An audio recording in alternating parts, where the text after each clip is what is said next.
I was stirring sugar into my morning tea when the phone rang. The sea breeze slipped through the open window, carrying that briny scent that never really leaves this house. For a moment, the world felt ordinary, quiet waves, sunlight on the counter, the rhythmic ticking of the wall clock. Then I saw the caller ID. Emma, my daughter. It had been weeks since she'd last called. "Mom," she began, before I could even greet her. Her voice was quick, nervous, too bright. "Don't be upset, okay? I did something I should have told you about earlier." My heart paused. What happened? She exhaled hard, like someone ripping off a bandage. "I sold the beach house." The spoon slipped from my hand and clattered into the cup. The sound was tiny, but inside my chest, something cracked. And the car, the old Buick Dad left? For a second, all I could hear was the soft crash of waves outside the window. "You sold them?" My voice came out calm, too calm. "Both?" "Yes, Mom. They were just sitting there. You're not using them, and I need the money."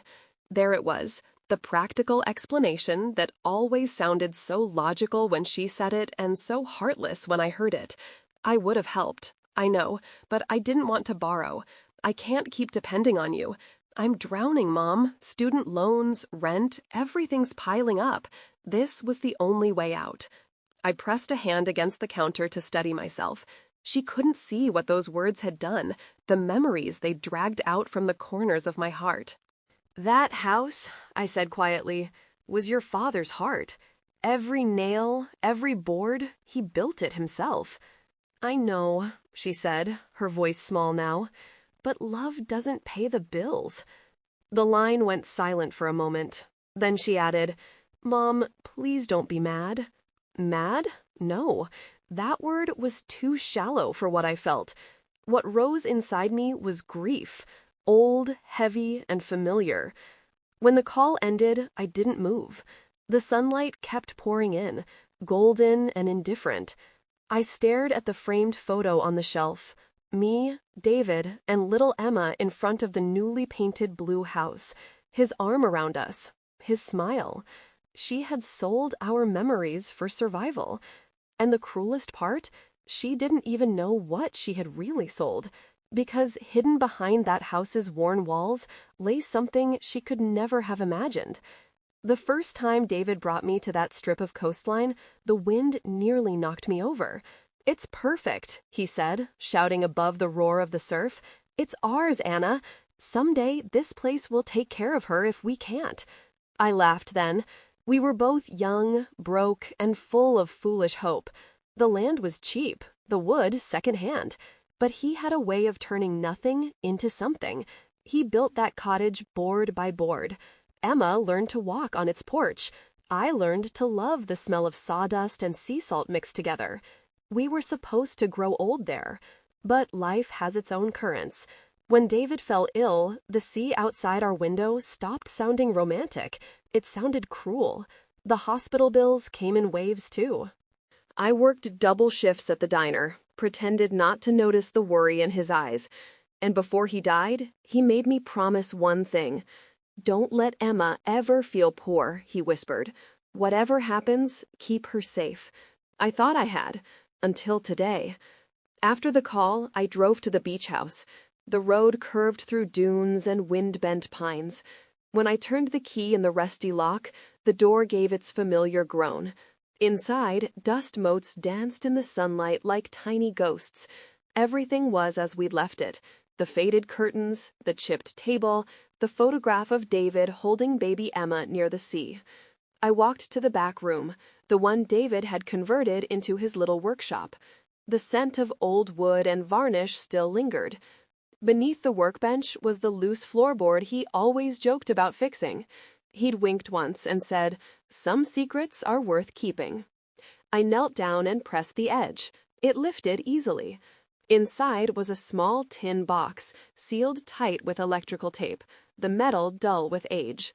My hands trembled as I opened it. Inside lay a folded envelope and a key wrapped in oilcloth. The paper was brittle, yellowed, but the handwriting was unmistakably his.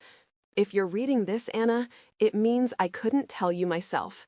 The key is to locker 32 at Seaside Bank. For Emma. For her future. Please forgive me for keeping this secret. I wanted her to grow up knowing work, not wealth. Tears blurred the words. After all these years, David had left more than memories. He had left security, maybe even a fortune, and she'd sold the very place that hid it. I sank back on the floor, clutching the note. The waves crashed outside like a heartbeat. "David," I whispered, "what do I do now?" That night, I barely slept. The letter lay on the nightstand, lit faintly by the lamp's glow. My thoughts raced between anger and gratitude. Part of me wanted to call Emma immediately, to shout the truth through the phone. "You sold our home, but you don't know what you've lost."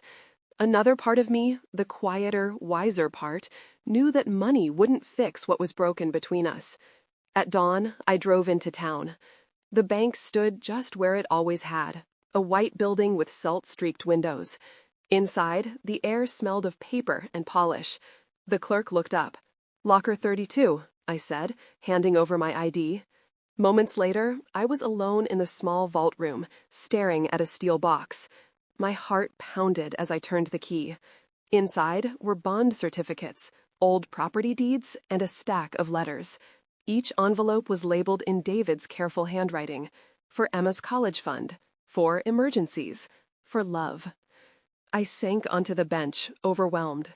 It wasn't just money. It was foresight, proof that he had trusted life even when he was dying. I closed the locker and whispered, "You were always the smart one." On the drive home, I thought of Emma again, the little girl who used to chase gulls on this beach, the teenager who slammed doors, the woman now burdened by debts and loneliness. She had grown up thinking the world took more than it gave. Maybe it was time she learned otherwise. That evening, I called her. She didn't pick up. I left a message. "Emma, come home this weekend. There's something I need to show you." I didn't mention the money. I wanted her to come for the truth, not for what was hidden in a bank vault. Saturday came with low clouds and a restless sea. I waited on the porch as Emma's car pulled up. She stepped out, shoulders tense, guilt written across her face. "Mom," she started, "I shouldn't have—" I stopped her with her raised hand. "Let's go inside first."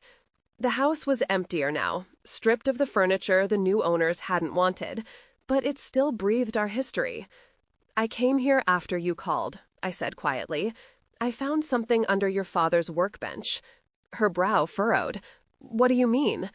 I handed her the letter. She read silently, lips trembling. When she reached the end, she looked up, eyes wide.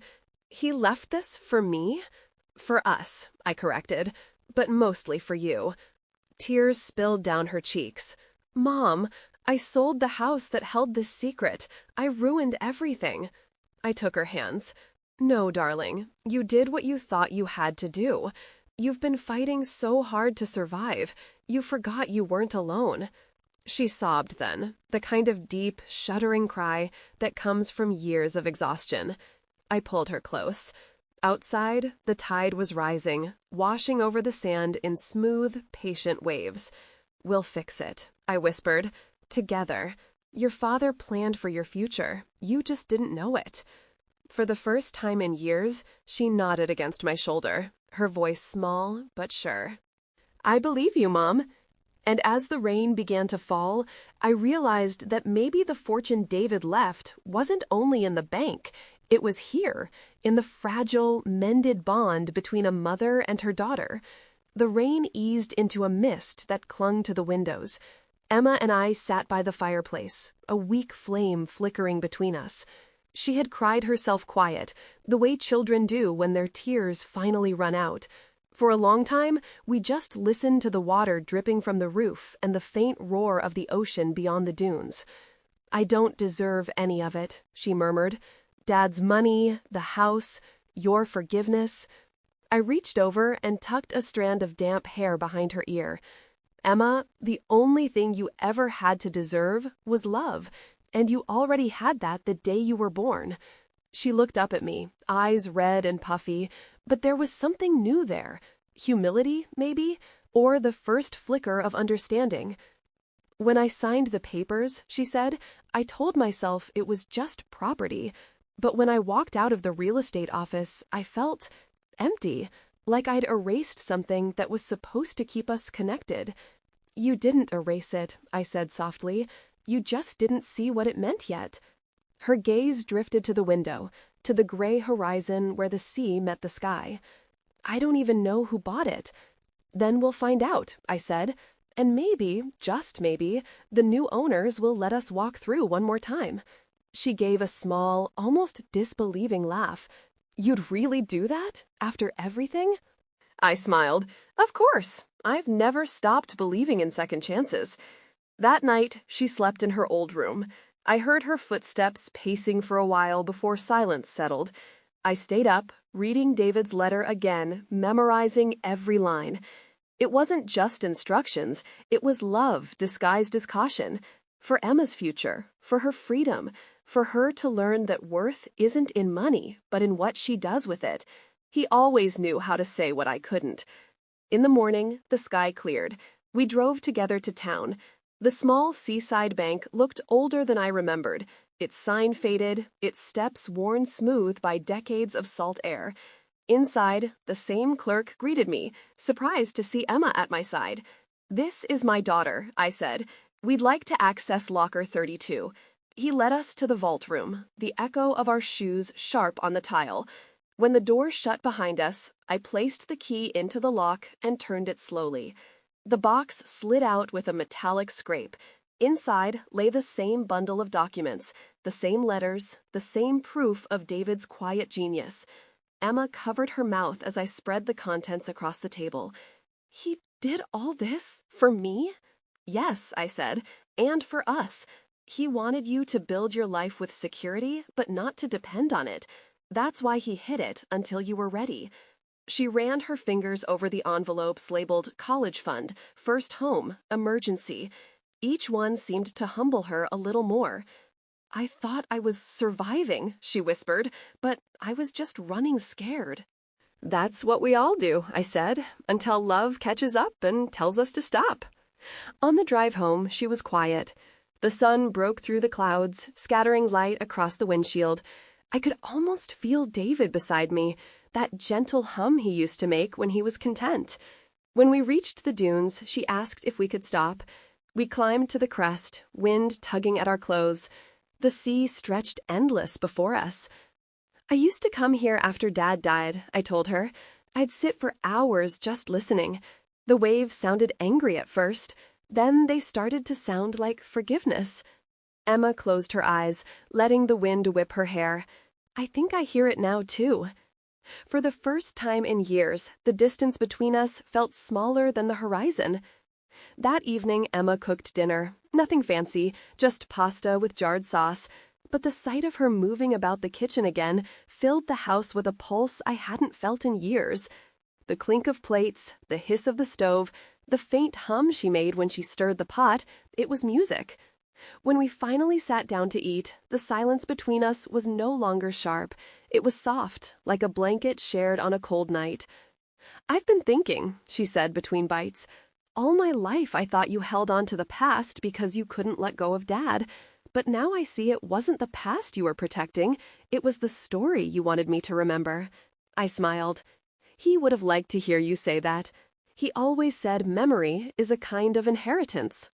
Her eyes glistened. I wish I'd listened sooner. You're listening now, I said. That's what matters. After dinner, we walked along the beach. The tide had crept high, leaving a silver path of foam at our feet. We didn't speak for a while. Sometimes words ruin the peace you've waited too long to find. Emma picked up a shell, turning it over in her palm. When I was little, Dad told me each shell held the sound of the sea. I used to hold them to my ear for hours. He used to say the same thing to me, I said. He believed the sea keeps every voice it's ever heard. She smiled faintly. Then maybe he can hear us now. I looked at her face in the moonlight, so much of him in her jawline, her eyes, her stubborn chin. And for the first time in nearly a decade, I felt peace settle over the ache that had lived inside me. Later, when she'd gone to bed, I stayed on the porch. The night was heavy with salt and the low hum of waves. I took out David's letter one more time. The paper was soft now from being unfolded so many times. If she ever loses her way, remind her that she's my compass, that everything I built to guide her back to herself. I traced the words with my fingertip. He had always trusted love to do the work logic could not. Inside, Emma stirred. I heard her footsteps and turned to see her standing in the doorway, wrapped in a blanket. "Can't sleep?" I asked. She shook her head. "I keep thinking about all the things I never asked you, about him, about us." "Then ask," I said. She sat beside me. "Were you ever angry at him for leaving you with everything?" I thought about that long and hard. "No," I said finally. "He didn't leave me with everything. He left me for everything. The house, the memories, even the heartbreak. It was all proof of how much we'd lived." She leaned her head on my shoulder. "I want to be like that," she whispered. "I want to build something that lasts." "You will," I told her. "Just promise me you'll build it with heart, not fear." We sat like that until the horizon began to pale. The first gulls cried above the surf, and light spilled slowly over the water. When we went back inside, Emma paused by the framed photo on the mantel, the one taken the summer before David died. She touched the glass. "Can I keep this?" "Of course," I said. She smiled. "Then I'll take it with me when we go to the bank on Monday. I want Dad with us when we open whatever he left." And just like that, the plan for tomorrow became something more than paperwork. It became a bridge between who we were and who we were learning to be. That night, as I watched her sleeping on the couch, I realized that forgiveness doesn't always arrive with fanfare. Sometimes it slips quietly into the room, curls up at your feet, and waits for you to notice it. The sea outside kept whispering against the shore. For the first time in years, it didn't sound like grief. It sounded like promise. The morning we returned to the bank, the air was bright and cold, the kind of morning that makes everything feel slightly sharper, as if the world is paying closer attention. Emma wore one of my old coats. The sleeves were too long, but she didn't complain. She just kept fiddling with the buttons like a child trying to steady her nerves. Neither of us spoke much on the drive. The road followed the coastline, winding between dunes and patches of seagrass. Every few minutes, the ocean flashed beside us, silver and endless. I could feel her glancing at me, as though trying to measure how angry I still was. But anger was gone now, washed out to sea with the tide that had carried our grief away the night before. When we stepped into Seaside Bank, the familiar scent of paper and polish greeted us again. The same clerk, Mr. Callahan, recognized me instantly. His eyebrows lifted when he saw Emma. "I see you found your daughter," he said kindly. "I never really lost her," I answered, though for years it had felt that way. He smiled and motioned toward the vault corridor. "Locker 32 is ready whenever you are." Inside the narrow room, the sound of the vault door closing echoed like the click of destiny. Emma's hand trembled as she turned the key. The metal box slid forward. She hesitated, looking at me for permission. I nodded. "Go on, sweetheart. It's yours." She lifted the lid. Inside were the documents and letters we'd seen before, but now she studied them carefully, each folded paper, each signature, each seal. I watched realization bloom across her face. These are worth a lot, aren't they?" she whispered. "Yes," I said. "Enough to clear your debts, maybe buy a home, maybe start something new. But what matters more is what it means. Your father wanted you to have choices." She picked up one of the envelopes labeled, "For When She's Lost." She ran her thumb over the words as if tracing his handwriting could bring him back. Then she opened it. Inside was a single sheet, neatly written in his strong, slanted hand. "My dearest Emma, if you're reading this, you've probably made mistakes. Good. Mistakes mean you've lived. Don't let shame make you small. Remember that money only matters when it gives you freedom, not when it buys forgiveness. The only thing that never runs out is love." Emma folded the letter slowly, pressing it to her chest. Tears slipped down her cheeks, quiet, unhurried. "I sold his car," she said softly. "The one he used to drive me to school. He always said it would outlive him." I put my arm around her. He didn't need the car to outlive him, Emma. He needed his love to. She cried harder then, the sound echoing faintly off the cold steel walls. I didn't stop her. Tears are the sea's way of reminding us we're made of water, that we can break and still flow. When we left the bank, the wind had picked up, scattering leaves across the street. Emma held the folder of documents like something sacred. "Mom," she said, her voice steadier now, "why didn't you tell me sooner?" "Because I wanted you to understand what it feels like to build without a net," I said. "Your father believed that money should help, not rescue." She nodded slowly. "I think I understand now." We walked toward the car. Halfway across the parking lot, she stopped. "Can we go to the beach house one last time before the new owners move in?" The request hit me like a soft wave. Unexpected, not painful, but deep. "Of course," I said. The road back felt shorter this time. The sea was calm, a mirror of pale blue. When the house came into view, I felt my throat tighten. The for sale sign was gone, replaced by one that said, "Sold, New Beginnings Realty." Emma parked by the old fence. "It looks smaller," she said. "That's because you grew up," I replied. We walked around the porch. The boards creaked under our feet. Through the windows, we could see the rooms emptied of furniture, but not of memory. The sun streamed through the salt-streaked glass, illuminating particles of dust that floated like tiny ghosts. Emma rested her hand on the doorframe. "I used to think this house trapped us," she said. "Now it feels like it kept us safe." I smiled. "It can be both." She turned to me. "Mom, can I buy it back? With the money from Dad's account?" I hesitated, surprised. "Are you sure? That money could change your life." "It already has," she said. "I thought security came from selling pieces of our past. Now I see it's about protecting what built us." Her words filled the space like light. For a moment, I saw David standing beside her, smiling the way he used to when she said something wiser than her years. We sat on the porch steps until the sun began to dip. Emma leaned her head on my shoulder. "I keep thinking about what Dad wrote, about mistakes. Maybe selling this place wasn't a disaster.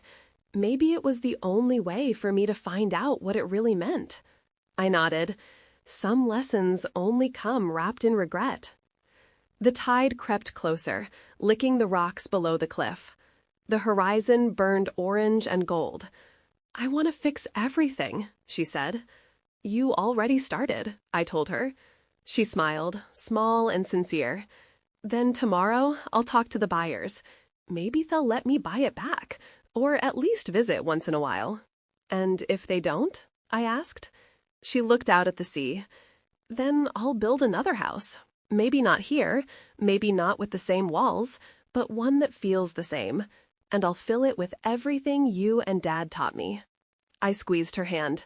That's all I ever wanted. The wind shifted, carrying the scent of salt and pine.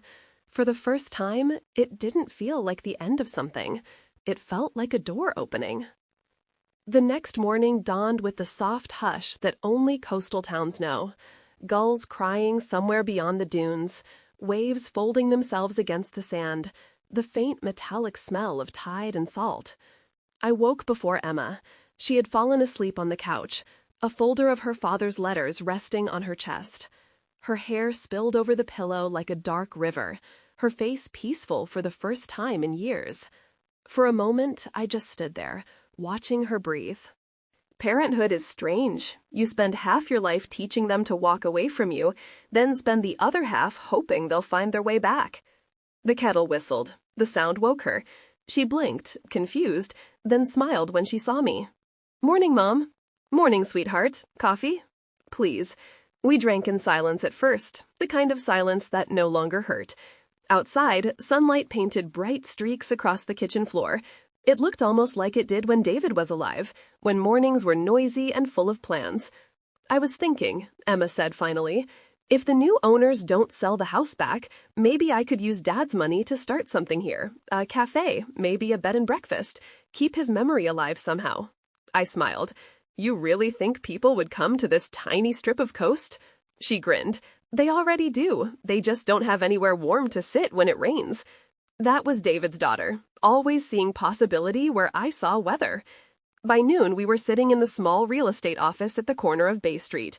The woman behind the desk wore reading glasses on a chain and a polite, neutral expression. Her nameplate read Margaret Klein. Emma explained who we were, what the house meant, what she hoped for. Margaret listened quietly, tapping a pen against a notepad. "The new buyers closed yesterday," she said at last. "A retired couple from Maine. The contract's final, but—" She paused, glancing at me. "They asked me to forward any mail that still comes for a David Holloway." Emma's eyes widened. "You knew my dad?" "Only through the sale documents," Margaret said. "He wrote little notes in the margins of everything. Most people just sign. Your father, he left instructions for whoever bought the place." "Instructions?" I asked. She smiled faintly. "Nothing legal, more like a blessing. Said the house was built with love, that whoever lived there should treat it as a promise kept. I thought it was poetic." Something in me broke and mended at once. That was so like him, building houses and blessings in the same breath. "Do you think the buyers would meet us?" Emma asked. "I can ask," Margaret said. "They're due in town tomorrow to pick up the keys." Emma squeezed my hand under the desk. For the first time in years, I felt her grip not as the cling of a child, but as the steady grasp of an equal. That night, we stayed again at the beach house, sleeping on borrowed mattresses and surrounded by half-packed boxes. The sea wind found every crack in the windows, whistling like a lullaby. I couldn't sleep.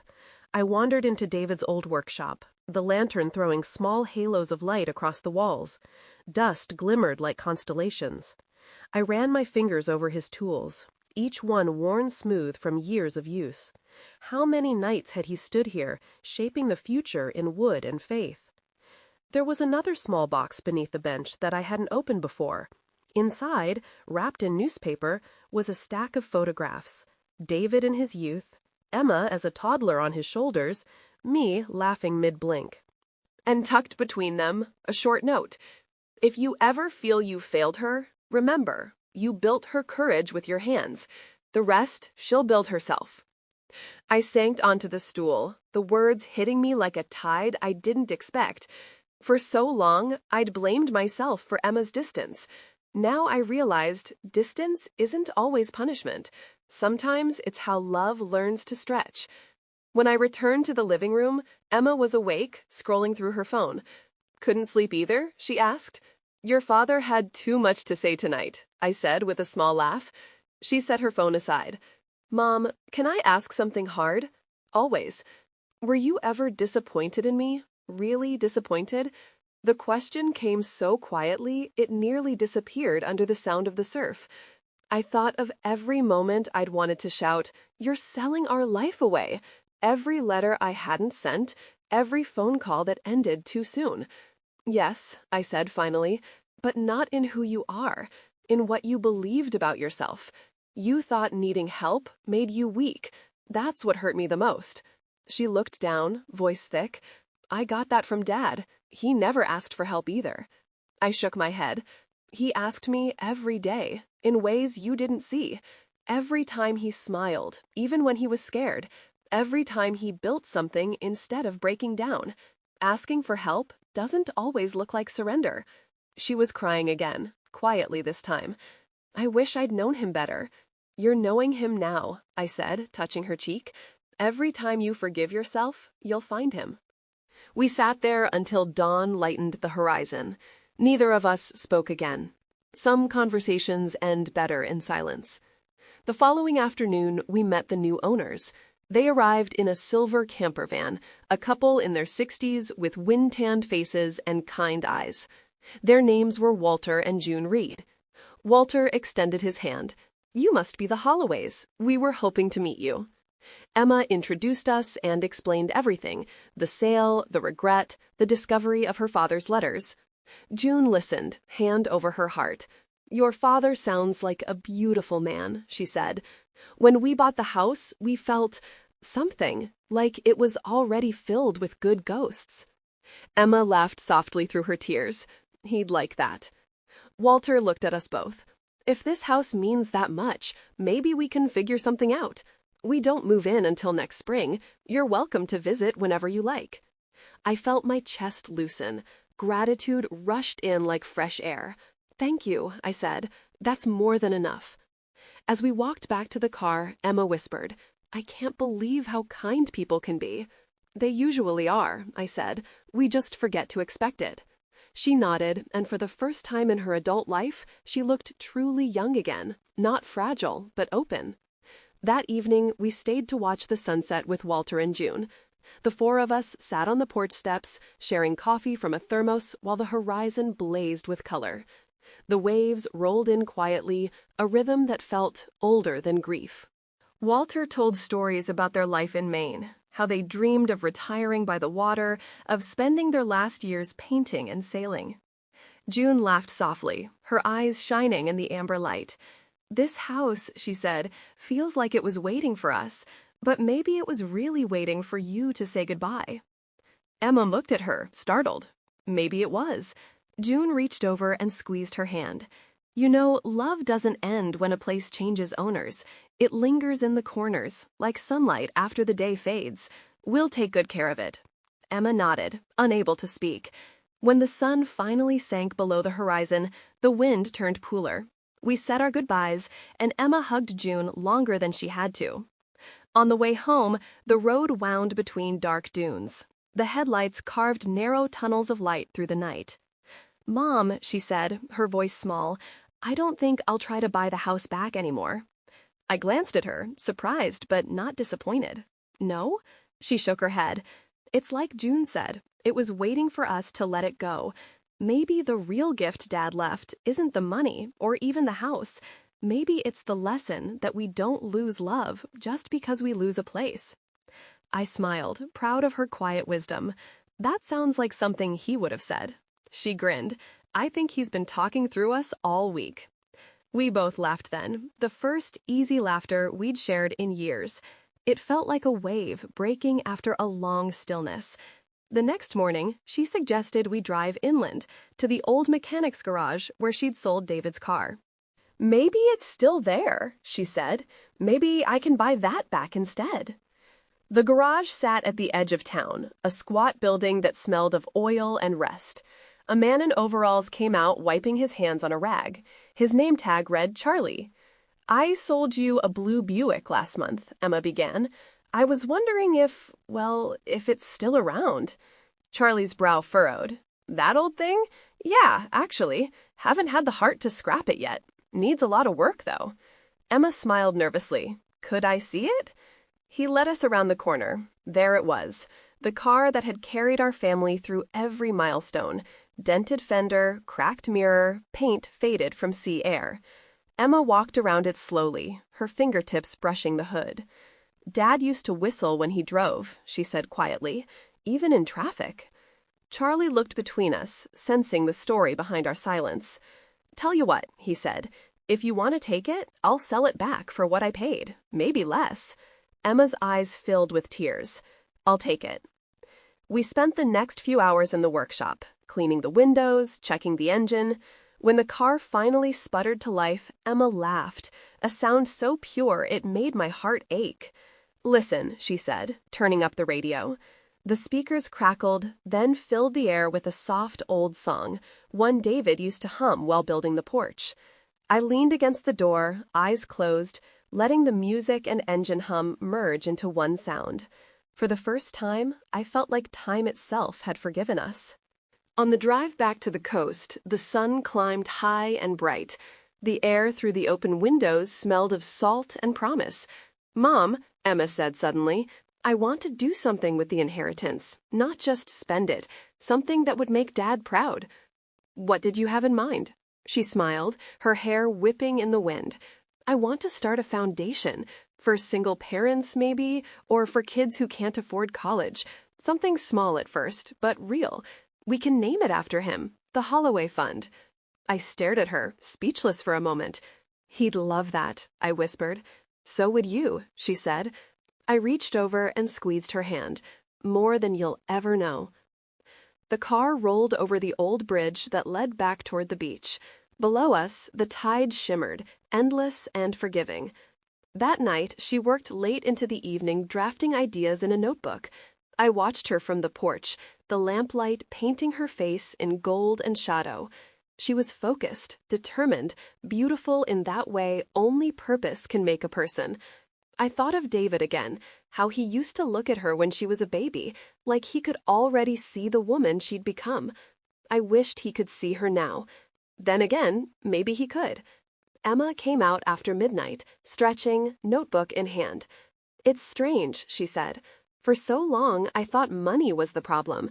Turns out, it's just a tool. What matters is how it's used." "That's something your father would have said," I replied. She smiled. "Then I guess I'm learning from both of you." The wind shifted, carrying the smell of the ocean. Somewhere out there, a buoy bell clanged softly in the dark. "I think I'll take the car for a drive tomorrow," she said. "Just down the coast. Maybe talk to the local paper about the foundation." "You sure you don't want me to come?" She shook her head gently. "I think this one I have to do alone." I nodded. "Then go. And when you come back, tell me everything." She hugged me, long and fierce. "I will, I promise." When she went inside, I stayed on the porch watching the stars.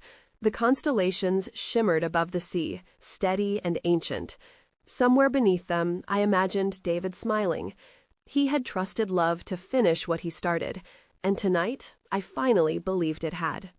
The morning Emma left, the sky was the color of pewter, neither storm nor sunshine, just that soft in-between that makes you feel like the day hasn't decided what it wants to be. She hugged me on the porch, her hands shaking a little despite the brave smile on her lips. "I'll only be gone a few days," she said. "I know," I told her, brushing her hair behind her ear the way I used to when she was a child. "Drive carefully. And remember, no matter where you go, you're never really alone." She nodded. "I'll call when I get there." The engine started with a familiar rumble, that same deep sound I'd heard 1,000 times when David was alive. The blue Buick rolled down the dirt road, the sound fading until there was only the wind and the sea again. The house felt impossibly quiet after she left. I stood in the doorway for a long time, the salt breeze tugging at the hem of my sweater, and I wondered how many times I'd said goodbye to this same road, first to David, then to Emma, now to the ghosts of both. That afternoon, I decided to clean. It was what I always did when my heart felt too heavy to hold. I started in the kitchen, scrubbing the counters, wiping the cabinets. Each surface carried traces of a life lived, faint coffee stains, small scratches from years of dinners and arguments and laughter. I found one of Emma's drawings taped to the inside of a cupboard, a stick figure family, holding hands beneath a crooked sun. She must have made it when she was 6. I ran my finger over it gently, feeling the paper crackle. In the living room, I opened the windows wide. The wind swept through, lifting the curtains and filling the room with the scent of salt and rain. For a moment, I closed my eyes, and it was 20 years ago again. David's laughter spilling through the hall, Emma chasing bubbles across the porch, my own younger hands kneading bread on the counter. Time doesn't take those moments away. It just buries them under quieter days. By evening, I was tired. I made myself tea and took it to the porch. The sky had cleared, leaving streaks of pink and lavender. The horizon glowed faintly, and the water shimmered like molten glass. I thought about Emma, where she might be on the road, what songs she was playing, whether she'd stopped to watch the sea like we used to. I could almost hear her voice through the wind. "Mom, I'll fix it. I'll make it right." And I realized that maybe she already had. For years, I'd carried guilt like a second skin. Guilt that I couldn't give her enough, couldn't protect her from pain, couldn't hold the family together after David died. But watching her now, taking charge of her own life, turning grief into purpose, it felt like every broken piece was finally finding its place. Just after sunset, the phone rang. My heart jumped. It was Emma. "Hi, Mom," she said. Her voice was clear, happy. "I made it to the next town. The car's still running. Can you believe that old thing?" I laughed. "Your father built it to last longer than us." "I think he succeeded," she said, giggling. There was a pause, then her tone softened. I stopped by the paper like I said I would. They're going to run a story about the foundation. They even offered to help me set up a fundraiser next month. I closed my eyes, letting her words sink in. That's wonderful, Emma. It feels right, like I'm finally doing something that matters. You always were, I said. You just needed to see it. She exhaled, a soft sound of relief. I'll call again tomorrow. Love you, Mom. I love you too. When the line went dead, I sat there for a long while, listening to the sea. The waves rolled in steady and sure, as if whispering, "See, she's finding her way." That night, I couldn't sleep. The house felt alive again, the air full of unseen motion, the kind of restlessness that comes when something in the world has shifted for the better. I went out to the porch again, wrapping myself in a blanket. The stars were brilliant, the Milky Way spilling across the sky like spilled sugar. I thought of David. I could almost see him sitting in his old chair, one hand wrapped around a mug of coffee, his other arm draped over the railing. You'd be proud of her, I whispered. She's finally listening, to the world, to herself, maybe even to us. The wind stirred, brushing past my cheek, cool and gentle. It felt like an answer. The next morning, I woke to sunlight pouring through the curtains. For once, the world felt lighter, as though it had inhaled after holding its breath for too long. I made pancakes, just like the ones David used to make on Sundays. The smell filled the house, sweet and buttery. As I set a plate on the table, I caught myself setting a second one across from it, out of habit. I smiled. "Old fool," I muttered under my breath, but I didn't move it. Some habits aren't meant to be broken. When the phone rang again, it startled me. "Mom," Emma said breathlessly, "you'll never believe what just happened." My heart skipped. "What is it?" "I met someone at the cafe I stopped at, an older woman. She used to work at the same hospital Dad did. She told me something I didn't know." I gripped the receiver tighter. "What, sweetheart?" "She said Dad talked about me all the time, that he told everyone he was saving for a surprise for my future, something big. She said he used to say, 'When the tide turns, she'll find her way back to the sea.'" Her voice cracked. "Mom, he knew everything that would happen, didn't he?" I swallowed hard. Maybe he didn't know how, but I think he trusted that love would bring you home. Emma started crying softly. It did. When I hung up, the morning light seemed brighter than ever. The sea beyond the porch glittered like new glass. I realized then that every decision, every pain, every goodbye had been leading us here, not to wealth or comfort, but to understanding. We had both been lost once, but somehow, through storms and silence and years of distance, we'd found our way home again. The day after Emma called, the sky shifted again. Clouds gathered like unspoken thoughts, heavy but not threatening. I stood by the window, watching gulls spiral above the dunes. For the first time in years, I didn't worry about her. Somewhere along the road, she had found her rhythm, and I had finally learned to let go. Still, I couldn't help but wonder what she was seeing out there. So much of her father lived in the way she looked at the world, the curiosity, the quiet awe. When she was little, he used to stop the car just to show her the shape of the clouds, or the way sunlight spilled through pine trees after rain. "Look close," he'd say. "Beauty hides in ordinary corners." Now she was out there, driving his old car along the coast he'd loved, following the trail of small miracles he left behind. That evening, I found myself wandering again into the workshop. It had become a kind of chapel for me, dusty, silent, smelling faintly of cedar and salt. I traced the grooves in the workbench where David had once carved our initials. Beneath it, the box of photographs still waited. I lifted one. David holding baby Emma on the shore, both laughing at something just outside the frame. The sea behind them shimmered like liquid glass. I carried the photo to the porch and sat, the wind tugging at the edges.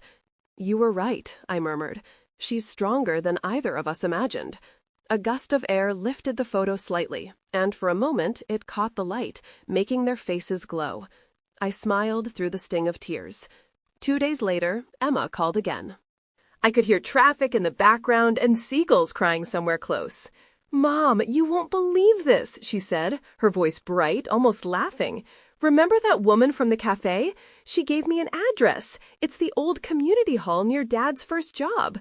I went there today, and they still have a plaque with his name on it, for service beyond duty. They said he used to fix things for free when the hospital couldn't afford repairs." I felt warmth spread through my chest. That sounds like him. "They also told me something else," she went on. "Apparently, after he got sick, he set up a little scholarship fund for nurses in training. It wasn't big, but it's still active. His name's on every certificate they give out." I covered my mouth. "All these years." "I know," she said. "He never told us. He just kept giving quietly. Mom, he already started the foundation I wanted to build." The line went silent except for the sound of waves on her end. I could picture her sitting in the car, looking out at the horizon, the realization washing over her. "I think he meant for me to finish it," she whispered. "Yes," I said. "He built the beginning. You were always meant to write the rest." That night, I couldn't stay still. I walked down to the shoreline barefoot. The sand was cool, the tide low. The moon hung low and full, a silver coin tossed across the sea. I closed my eyes and let the water lap at my feet. "If you're reading this, Anna," he'd written years ago, "teach her that love is not possession. It's a current. It must move or it dies." I finally understood. All my clinging, holding to the house, the memories, the pain, had been my way of trying to stop the tide. But love was never meant to stay still. I whispered into the wind, "I'm letting go now." The sea answered with a long, low sigh that felt like release. The next morning brought a letter, postmarked from a small coastal town 200 miles away. Inside was a photo of Emma, standing beside the car, the ocean behind her. She looked radiant, wind-blown, alive. "Mom, I found peace today. There's a cliff here where the sea sounds just like home. I sat there for hours and finally understood what Dad meant about the tide turning. It isn't about luck, it's about faith. I'm coming home soon, but I needed to tell you this. I forgive myself, and I forgive the world for taking him. I think I even forgive the sea. Love, Emma." I pressed the letter to my heart and let the tears come. They were not heavy tears of grief this time. They were light, like rain after drought. That afternoon, I baked bread for the first time in years.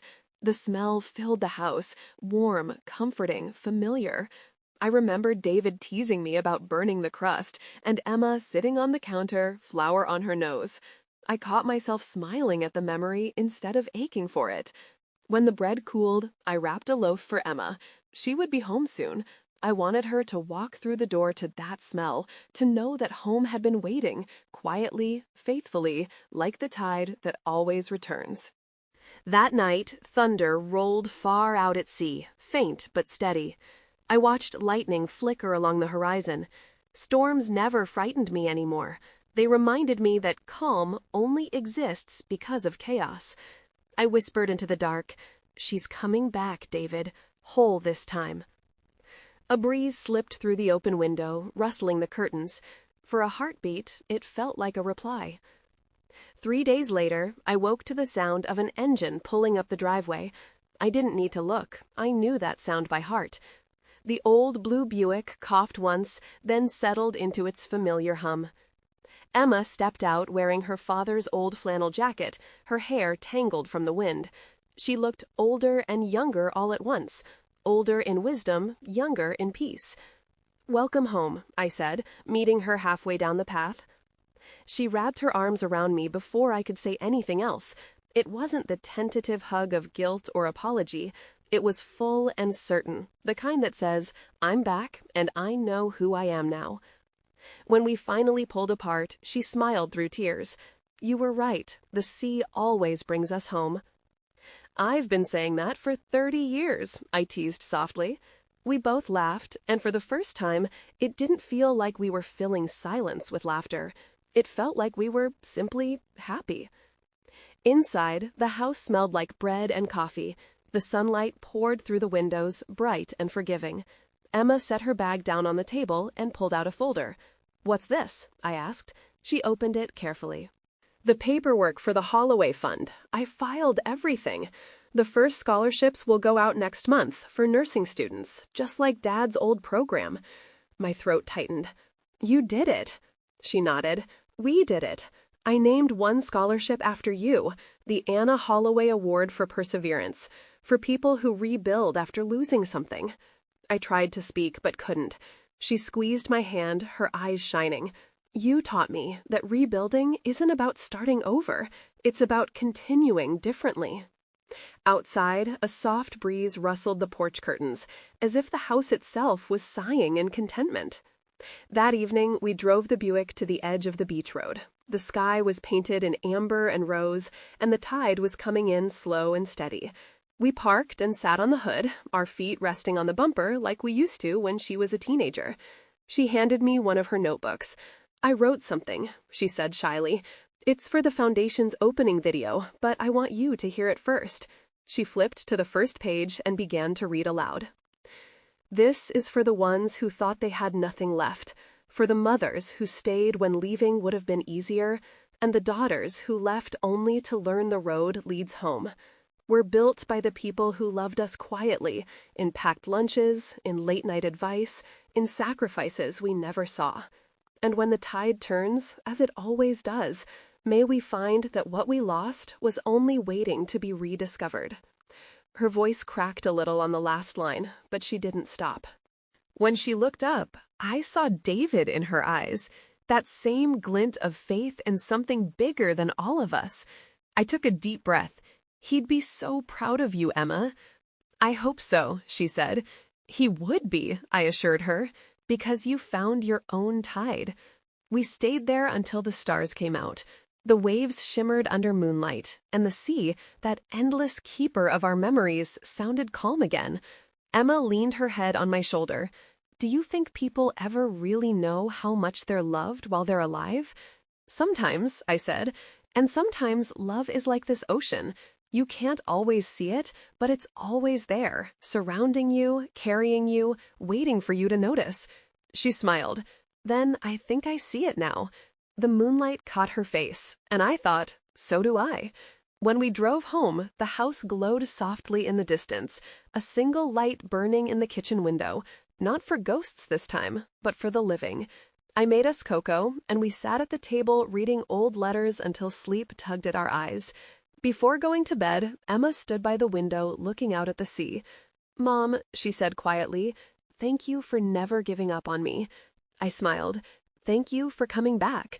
She hesitated, then added, I think Dad would want us to keep this house, not as a memory, but as a beginning. I nodded. Then that's what we'll do. The next morning, I woke early. The sun had just risen, lighting the walls with a golden hue. Emma was still asleep, curled up under the blanket like she used to when she was small. I stepped onto the porch with my coffee. The sea stretched out before me, vast and steady. The wind smelled of salt and wildflowers, the first promise of spring.